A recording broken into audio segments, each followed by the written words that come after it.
So, adding on to the first video, here we have no strings now.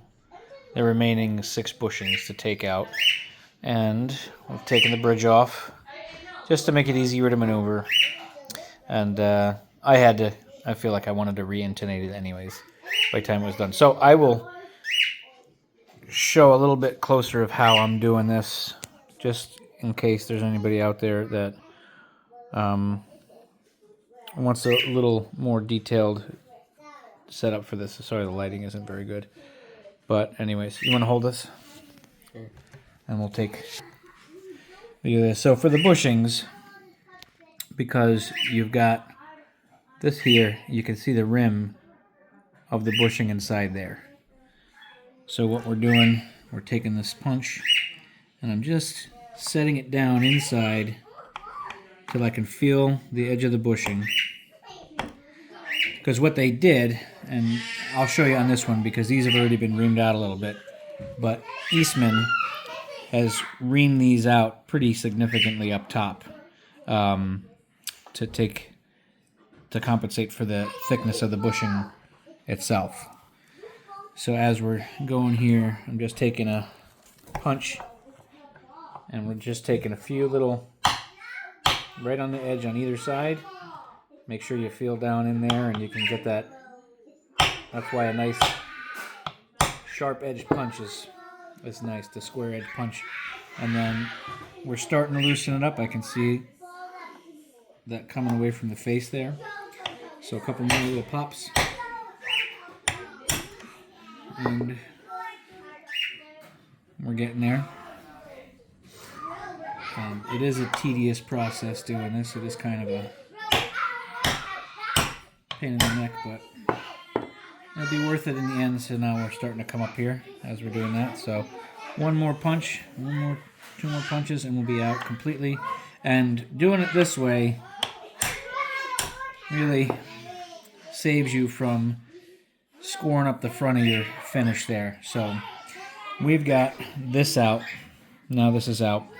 So what I'm doing now, because I have these plugs that I cut on the drill press, they don't fit quite as nicely as I want them to just straight. So I've been taking my blade here and just getting inside, and I'm doing a quick ream out. I don't have a tapered reamer to use, and you don't really need one anyways. A sharp blade is plenty good just to get the finish off the edge of that and get down in there and make that a little bit nicer for the piece to go in. I just want to pull one of these out. We're going to give that a shot. These are all little pieces of mahogany. I have a piece of mahogany there. So once we get ready, that'll be nice. I'm going to take this. We'll get some glue in there. I'll tape up the back side and put a little paper underneath it so it doesn't go all the way down. We'll take a little glue, pop this in, and then I'll hammer that in, and I'll make a video of that too. What I'm going to do before that happens is we'll take a piece of painter's tape, we'll put it over the holes, we'll ream out the holes again before we put the dowels and the glue in, so that when it comes time to either sand these down, because we're probably going to need a little bit of sanding from the top, or a little bit of chiseling. Whatever you do, if you're going to do this project like this, make sure, now these are tight, I might even ream this out a little bit more when I'm thinking about it, because if you're going to pop these in and it's tight, you don't have a lot of space in between. So you don't want the dowel, you don't want the plugs to be too thick. You don't want them to be too tight going in. You want a little wiggle room. These have just maybe a little bit less than I'd like, because if you do that, you do risk splitting in between here. You can look at the grain on the back of this stuff, and it's not quite, but you see how the grain is moving, right? Mm-hmm. I put one in there. I could split this all the way here if I'm not careful. So as you're thinking about doing this project, if you're thinking about doing this project, you want to be mindful of the fact that some of these grain lines are running straight through your holes, again, you can pop this on that grain line. You need to be very thoughtful, very careful about what you're doing with it. So I will ream these out a little bit more, and may even just take some rough sandpaper and kind of go through and sand the edges of this down. It doesn't have to be perfectly round. I just didn't want to fill it with epoxy and do it because I figured it's better to have something hard in there to transfer any sound rather than having something soft. So that's the process we're going to go through with this.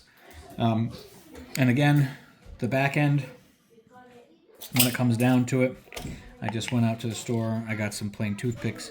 Toothpicks are going to go in here. I'll cut the tip off a little bit and bang it in there with some glue. And again, likewise, what we're going to do first on both sides, for the big holes and for the small holes, we'll take a piece of tape. We'll find our hole somewhere in here, right? Find our hole, make sure it's there, and then I'll fit that in with the glue, tap it in, let it dry, so when I come in with my chisel, I'm not going to disrupt my finish here and or my sandpaper. I have a protection for my finish. This chip was here initially, either from the factory or somebody doing something with the tuners at one point. I did get this used, but that's going to get covered with the new tuning machines anyways. So there's the start of that. We've got that going. Once these are in here, I will pre-drill this again for the appropriate size for the smaller screws, and we'll come back with what we got, and we'll do another little section of this when we're a little further along. But again, if you're working on this project, being mindful of the thickness of what you're putting in, because you don't see it from this side, but you can definitely see the grain lines going through each one of these. So be careful as far as trying to force something in there. So you want to make sure it's tight, it's snug, but don't want to be too snug to the point where you're going to pop this. And just a gentle tap, putting it in, and then filing the top off, chiseling the top off, sanding the top off. These aren't very thick, but they're probably thick enough where some of them are going to need to be chiseled out. So again, we'll do the same thing on this side once they're in with the tape. Before we glue them in, put the tape there, so whatever stands above there, we can chisel off and get that done. All right, so we'll move from there, and we'll revisit this. But again, same idea with this one. We'll just pop out another little bushing here. Again, same idea. And you want to make sure that you're supported under here, so you're not having any issues. What was that? Oh, is that the globe? Why are we playing with the globe anyways? So we want to make sure we're just kind of doing both sides and making nice even movements, so you're not sending one side out more than the other and getting it crooked.